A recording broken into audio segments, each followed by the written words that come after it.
Okay mga brods, kamusta? Kamusta naman kayo? Ito. Okay pa naman. Nung nakaraang buwan, hindi pala.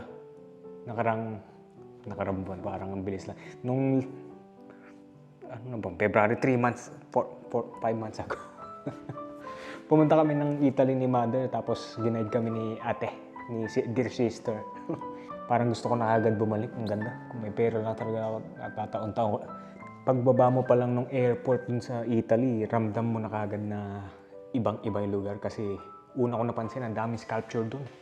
Sa airport airport yon. Feel mo parang, nung na-realize mo na nasa parehong lugar ka ni Pope Francis. At saka tsaka yung, sino yun? Si Da Vinci. Actually, doon pa lang sa Airbnb na tinulugan namin, sulit na ka na talaga sa experience eh. Pero, niruin mo yun, stereotypical na Italian design ng Airbnb na tinulugan namin. May gawaan ng pizza, meron yung dual, yung tapatan kayong inidoro. Tawa ko doon, hindi namin alam kung anong gagawin doon. Ba't tapatan sila ng... Bakit yan? Old school yan. Pang ano na yun. Hindi na yung ginagamit ngayon. Ito? Ba't nandiyan pa rin? Pero pwede gamitin. Pwede. Parang... Paano kayo i-back din? Asan ang plus niya? Ito. Testing nga. Ayun. Mga plus sa Italy, kadalasan nasa sahig din. Pero Kaya nga eh. O tapos dito. napaka-alien ng itsura. Parang 19 tuloy. Parang 1700s pa na bintana. Lumang-luma. Ayun.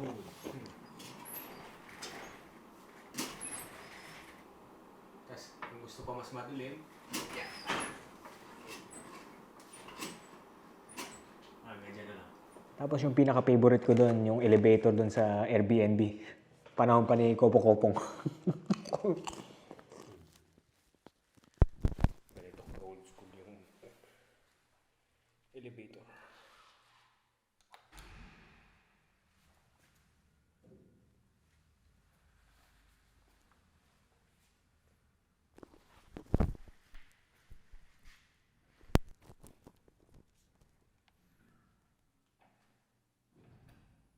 Yan, walang bubukas yan.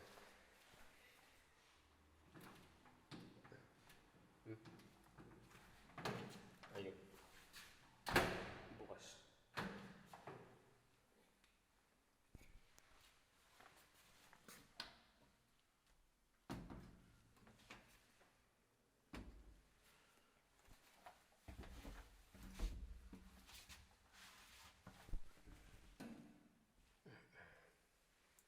Sasarado mo to. Sasarado mo to. Tsaka ito. Tsaka kapipili. Siyempre, zero. Medyo, wala.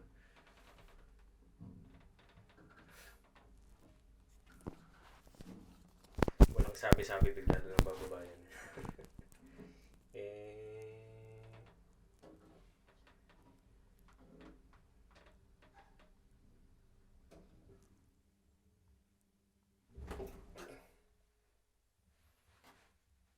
Malo din.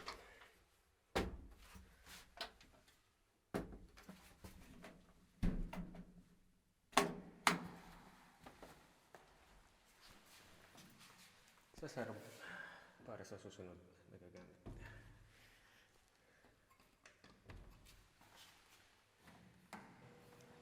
Kahit nga yung nasa labas ka lang, naglalakad, iba na yung feeling eh. Para kung naririnig yung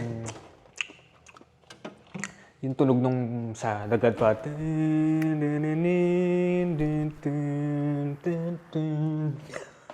Ganon yung feeling doon. Siguro isa sa mga silver lining na nandito ko sa Pilipinas na lahat ng bagay sa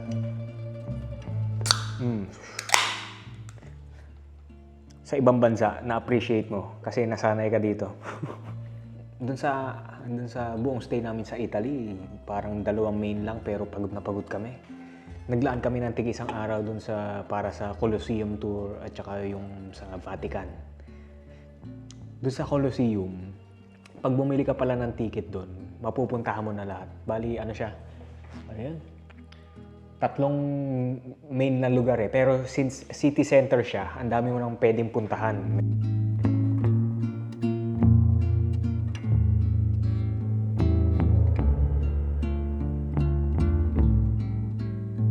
Doon sa Colosseum, doon sa paligid niya, meron ka mapupuntahan yung Forum, Roman Forum. Ewan ko, siguro ibig sabihin doon yung nag-uusap yung mga ancient Romans. Doon sila nagde-debate, Roman Forum.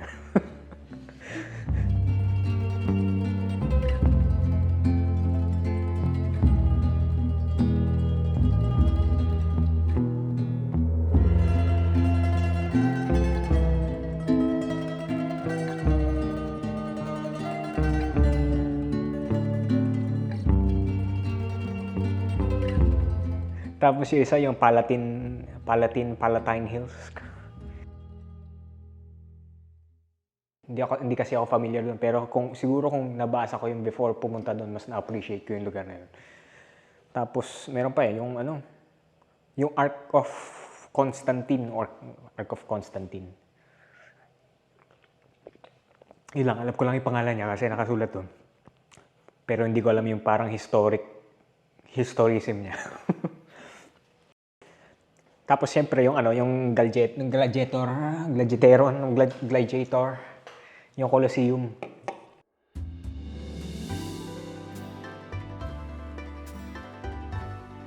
Ganda.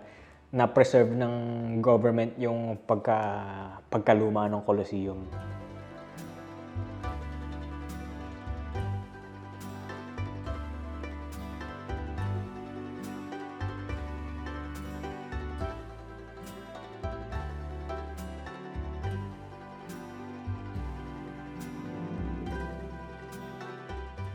Pupunta kayo ng Italy, amas tong Colosseum.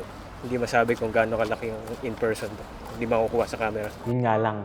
Ito, drawback, Italy. Ang ganda ng lugar. Kaso yung pumunta kami, summer. Kaya, ayun. Yung init niya, parang Pinas lang. Hindi nalalayo. Parehong-pareho ang init.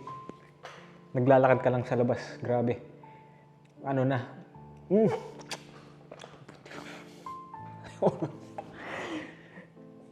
Nabawasan yung enjoyment ko ng siguro mga 14.9%.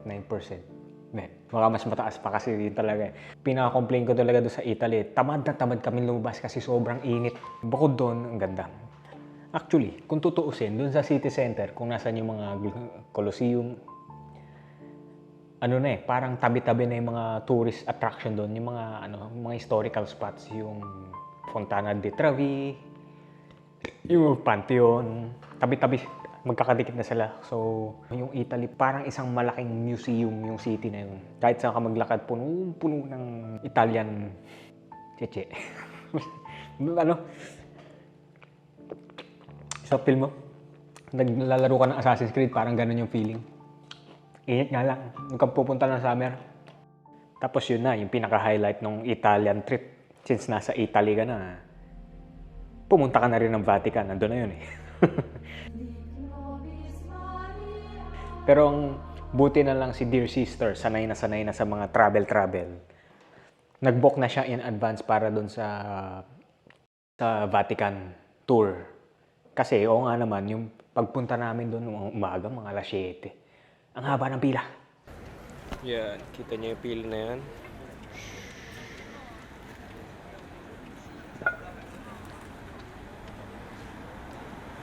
Pag di kayo nag-skip na lang, ganyan yung pipilahan nyo. Maganda yung ginawa ni sister. Kasi binok niya kami ni mother sa tour. Na maganda kasi mas na-appreciate kahit hindi wala kang alam doon sa Vatican bukod sa doon nakatira si Pope Francis. Sobrang punong-puno ng historical history yung lugar. Andun yun.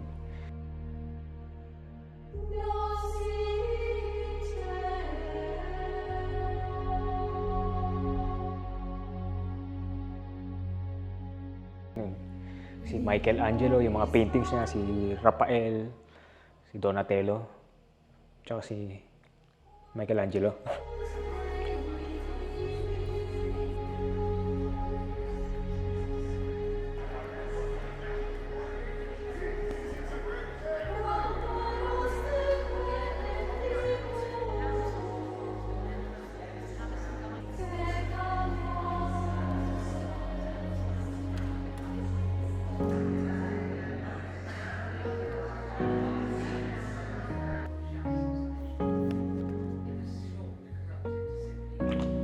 Andun lahat ng painting nila, pati yung La Pieta.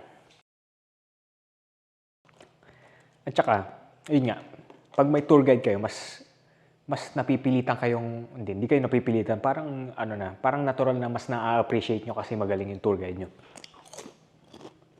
Tapos nakakapunta kayo sa mga lugar na hindi pwedeng puntahan ng mga walk-in tours lang.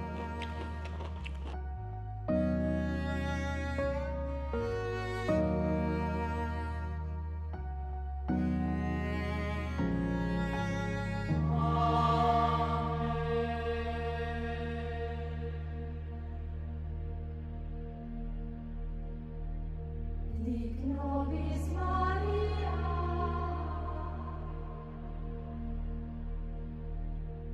sed qui benedictimus,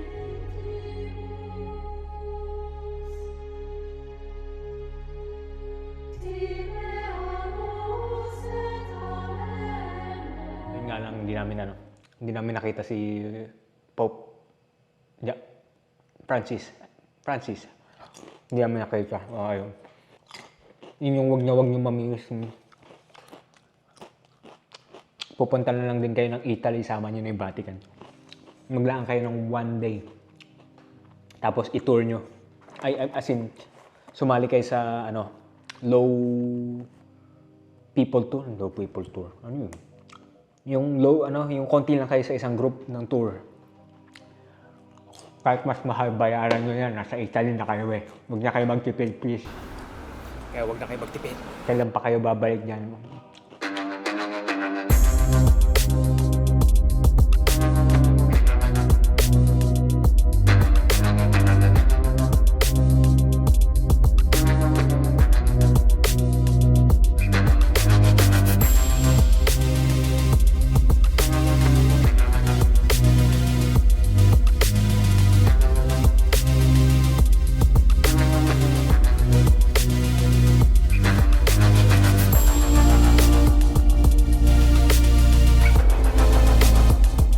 Sa Vatican, mema lang naman ako sa mga ganun, yung mga history na yan.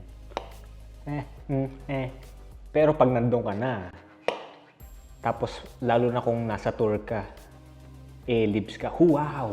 Talagang, ewan ko, baka depende rin eh. Pero na-stalk talaga ako dun, wow! Bigla akong naisip sa loob ko, Catholic Main HQ, Catholic. We in Catholic turf. Sa kaduluduluan ng isip ko, parang nakaka-proud kasi. Parte ka ng history na to kasi Catholic ka kahit di ka nagsisimba. Catholic in paper.